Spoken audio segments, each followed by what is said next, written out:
Halo Indonesia.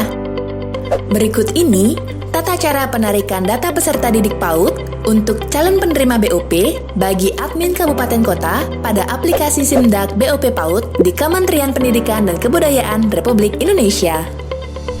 Fungsi dari penarikan data ini adalah untuk menentukan satuan pendidikan dan peserta didik yang akan menerima dana BOP PAUD. Langkah-langkahnya adalah sebagai berikut. Pertama, buka aplikasi Simdak pada laman ini, app.paud-dikmas.kemdikbud.go.id. Ketik nama user dan password sesuai akun kabupaten kota, lalu tekan tombol masuk. Lalu, klik pada BOP PAUD sesuai jenis bantuan yang akan dilakukan penarikan data. Pilih penarikan data Dapodik, pilih provinsi, pilih kabupaten, lalu pilih tahapan penyaluran, lalu klik atau pilih tampilkan. Tunggu sampai proses selesai, nanti akan muncul daftar satuan pendidikan yang telah melakukan input data sebelum batas penarikan sesuai juknis. Setelah seluruh rekapitulasi satuan pendidikan tampil, selanjutnya klik Save di sebelah kanan atas untuk mengunduh file rekapitulasi satuan pendidikan yang akan menjadi calon penerima bantuan dan data peserta didik yang duplikat atau ganda. Sistem dari aplikasi akan langsung menyaring atau filter bagi satuan pendidikan yang kurang syarat penerima bantuan sesuai juknis. Silakan buka file Excel unduhan tadi, lalu akan muncul rekapitulasi satuan pendidikan yang sudah disaring oleh sistem. File ini sudah melakukan penyaringan data jumlah peserta didik dengan catatan untuk BOP PAUD minimal 9 orang. Akan tetapi, bagi daerah 3T, ketentuan ini tidak berlaku, seperti tercantum pada juknis. Silakan verifikasi dan validasi data duplikat di setiap satuan pendidikan yang terdeteksi oleh sistem, dan sesuaikan dengan data real di setiap satuan pendidikan.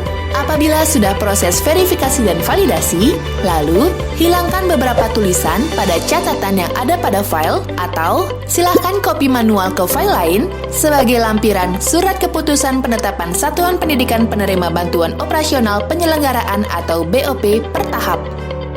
Bagi Bapak Ibu yang berada atau termasuk daerah 3T, maka bagi satuan pendidikan yang tidak termasuk pada file unduhan dari aplikasi Simdak karena kurang dari ketentuan juknis, yaitu minimal 9 orang peserta didik, maka Bapak atau Ibu silahkan tambahkan manual satuan pendidikan tersebut untuk ditambahkan pada lampiran surat keputusan kepala daerah tentang satuan pendidikan penerima bantuan operasional penyelenggaraan atau BOP per tahap tersebut.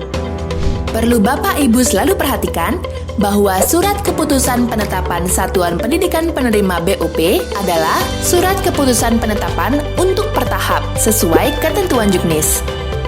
Apabila Bapak Ibu dari kabupaten kota sudah melakukan proses realisasi BOP, silahkan segera untuk melakukan pelaporan pada aplikasi Simdak. Caranya adalah: pertama, buka aplikasi Simdak pada laman ini, app.paud-dikmas.kemdikbud.go.id. Ketik nama user dan password sesuai akun kabupaten kota, lalu tekan tombol masuk. Lalu, klik pada BOP PAUD sesuai jenis bantuan yang akan dilakukan penarikan data. Pilih penyerapan BOP, pilih input penyerapan, pilih sekolah, tunggu proses. Nanti akan muncul jumlah peserta didik sesuai data input Dapodik.